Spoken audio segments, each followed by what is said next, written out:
Iš tikrųjų, mes kiekvienais metais minime tą dieną ir aš labai džiaugiuosi šiandien būdamas čia, labai graži tradicija nueiti tą kelią ir kaip mes kalbėjome su vicemeru, įsivaizduoti, ką jautė tie žmonės, kurie buvo varomi, palikę savo namus ir turbūt suprasdami, kur link tas kelias veda ir kad turbūt kelio atgal nebėra tiesiog.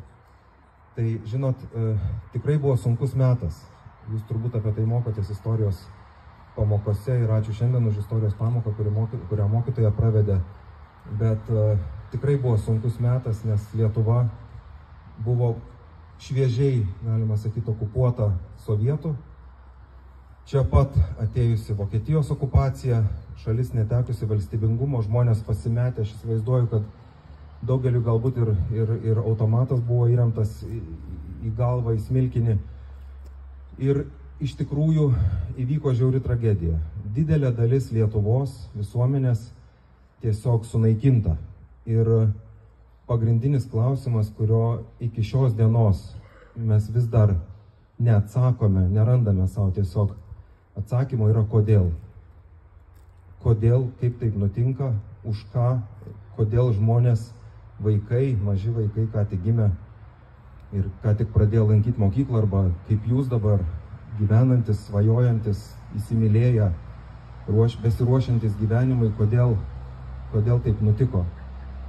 Tai žinot, ir šiandien dar turime įvairiausių interpretacijų. Aš tik noriu pasakyti vieną.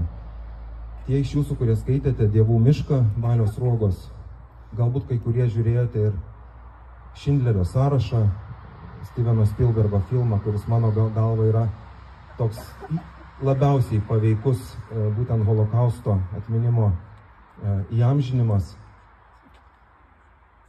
Neturėtumėt niekada suabejoti, kad tokie dalykai prasideda galbūt nuo mažo, nekalto, tu esi kitoks, tu čia man vietą užėmei, tu čia netaip atrodai, netaip meldiesi, bet gali baigtis štai tokiais liūdnais įvykiais. Ir žinot, aš visada mėgstu turėti vilties, bet aš buvau Bučoje savaitę po to, kai jinai buvo išvaduota, ir aš mačiau masinį kapą. 21 amžiaus Europoje aš mačiau masinį kapą, kur gulėjo žmonės surištom už nugaros rankom, su skylėm kaukolėse iš pakaušio pusės, moteris išprievartautos, vaikai, suluošinti vyrai. Ir vėl mes klausom tą patį klausimą, kodėl. Tai šiandien stovėdamas čia su jumis, aš tikrai nuoširdžiai noriu tikėtis, kad tokių įvykių istorijoje, pasaulio istorijoje bus vis mažiau, bet kiekvienas iš mūsų turime labai aiškiai išguiti iš savo minčių bet kokią abejonę, kad kitoks žmogus, kitokia tauta neturi teisės egzistuoti. Ir sakau, būkime budrus, nes ta pagunda atstumti, paniekinti, o galų gale ir sužeisti, o gal net sunaikinti kitą žmogų, kitaip atrodančią grupę žmonių, jinai prasideda nuo mažų dalykų. Taigi būkime budrus, turėkime tvirtą stuburą, kad kiekviena tauta turi teisę gyventi savo teritorijoje, turi teisę puoselėti savo papročius, gyventi savo vertybėmis, bet jinai negali naikinti kitaip atrodančių, kitaip mąstančių, kitaip gyvenančių aplink save.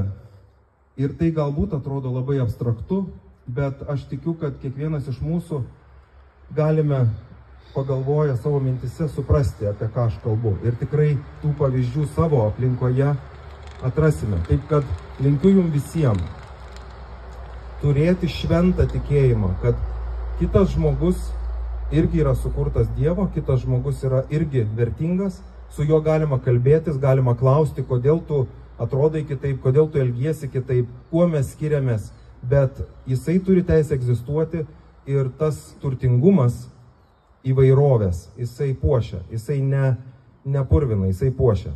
Ką mes ir šiandien girdėjome iš jūsų mokytojos istorijos pamokos. Tikrai žydų tauta Lietuvos istorijoje yra palikusi labai daug paveldo, labai daug šviesos ir mes turime tai kaip Lietuvos dalį. Didžiuokime tuo ir padarykime viską, kad liūdnoji istorija nebepasikartotų. Ačiū Jums visiems už šitą pagerbimą ir būkime stiprus, būkime vieningi ir būkime pakantus.